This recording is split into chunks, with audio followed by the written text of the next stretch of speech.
Hi everyone! Ako po si Bing. Ang ating topic for today ay kung paano mag-upload ng mga product sa Shopee.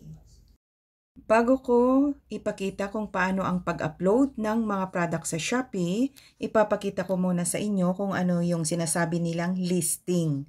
Ang listing is parang isang album ng product ninyo. So yan ang listing ng mga dress, listing ng mga black blazer, listing ng mga colored blazer, ganyan. So, punta tayo sa pag-upload ng listing ng mga denim jackets.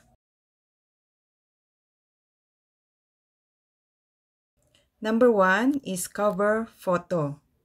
So, dito, maglagay kayo ng cover photo or cover video. Dapat nakahanda na yung mga pictures ninyo na ilalagay bago kayo mag-umpisang mag-upload ng products. Ayan yung pinaka cover photo. Sa product name naman is kung ano yung ibebenta ninyo. Kagaya sa akin, soft denim jackets. Dito naman sa product description, mahaba yung ginawa ko kaya nilagay ko muna siya sa notepad. Tapos copy-paste na lang ako pag nag-upload ako ng bagong listing para mas madali.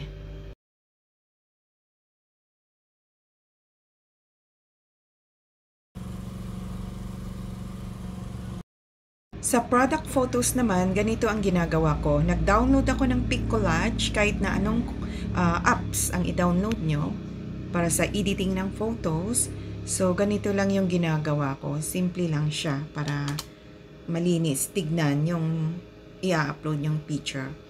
So, pinipicturan ko lang yung harap, likod ng product at brand kung meron siyang brand. Tapos ganito yung ginagawa ko. So, maglagay ka ng code kasi para hindi malito yung customer at hindi ka rin malito, kagaya sa akin, 50 items, 50 products ang ina-upload ko sa isang listing. So, at ito yung laging tinatanong ng mga customer sa akin. Yung size, nilalagay ko dyan. Tapos yung shoulder length, bust length, at kung gaano siya kahaba. Yan lagi ang tinatanong ng customer. So, pag nag-upload ako, nandyan na lahat. Para pag may tanong man sila, konti lang. So, para hindi mo na babalikan yung product mo at i-measure. So, bago ka mag-upload, nandyan na yung measurement ng product mo. At ito rin, kung merong pockets, in and out pockets. Okay, nandito na tayo sa pag-upload ng product. Add variation. So, para sa akin, ang ginagawa ko para mas madali, dahil yung ginawa kong picture kanina, yung ipopost nyo na picture, nandun na lahat yung sizes, kaya dito sa size, inaalis ko na ito. Para pag tinignan ng customer yung picture, nandun na yung size, nandun na lahat yung kailangan nilang malaman. Okay, so ito, yung color, nilalagay ko na rin doon sa ini-edit kong picture, so inaalis ko na dito. Para ganito na lang yung ginagawa ko. So, para yan na lang ang makikita nyo, add. So, ganito yung ginagawa ko, mas madali. So, ito yung code ng product ko, PRA163.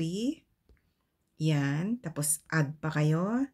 So, gumawa lang ako ng tatlo para example, PRA164 and ito, PRA165.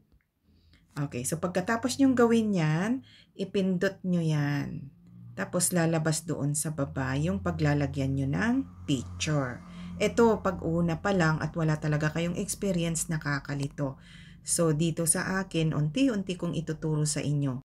Tapos na itong square box na ito, dito kayo maglalagay ng picture. So, dun sa taas, ito yung code. Yun yung sinasabi ko sa kanina na kailangan nyong maglagay ng code. Tapos dito naman sa baba, dyan nyo ilalagay yung picture. So, pindutin natin yan una. So, photo kayo sa photo library.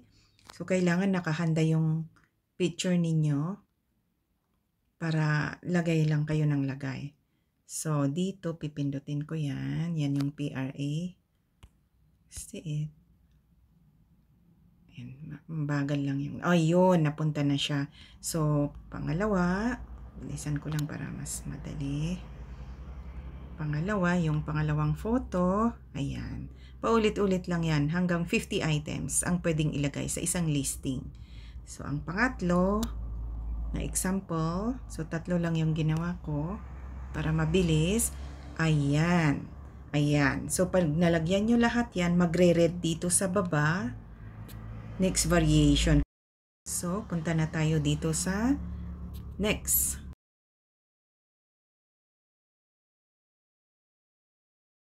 Punta naman tayo dito sa pricing. Okay? So, kung pare-parehas lang yung presyo nyo sa mga item ninyo, dito kayo sa batch edit. Pindutin nyo lang yan. Tapos, yung stock, pag isang stock lang, isa lang. Tapos, dito sa taas, ganito na yung makikita nyo presyo, pag ilagay nyo tapos. lang na ganyan. So, ganun na siya. So, kung 50 items, mas madali. Mas mabilis siya. Pero ako, dahil didelete ko to kasi iba-iba yung presyo ko sa bawat item.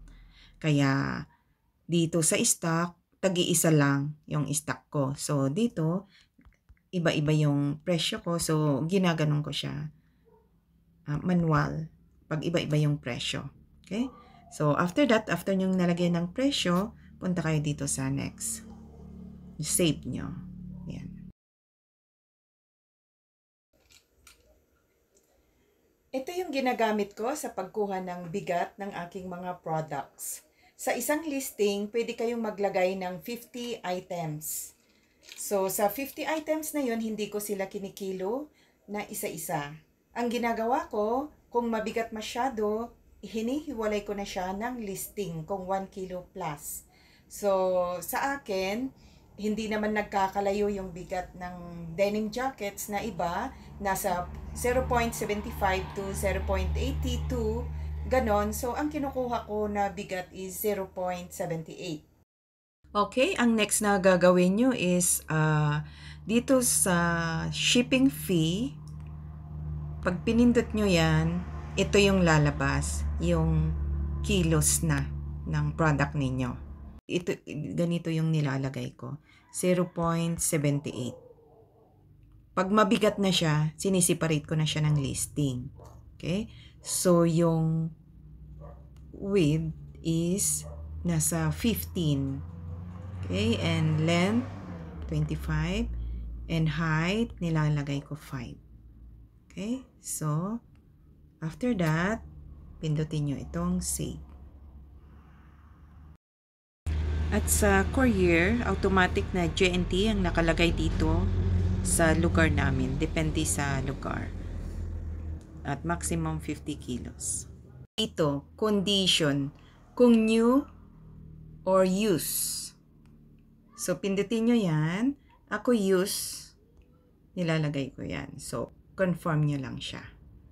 Pupuntahan ng customer yung shop nyo, ganito yung makikita nila. Ayan. So, yan yung product image. Tapos, pag pipindutin nila yan, so yan, makikita nila isa-isa yung mga product ninyo. Thank you for watching my channel. Don't forget to like and subscribe. God bless.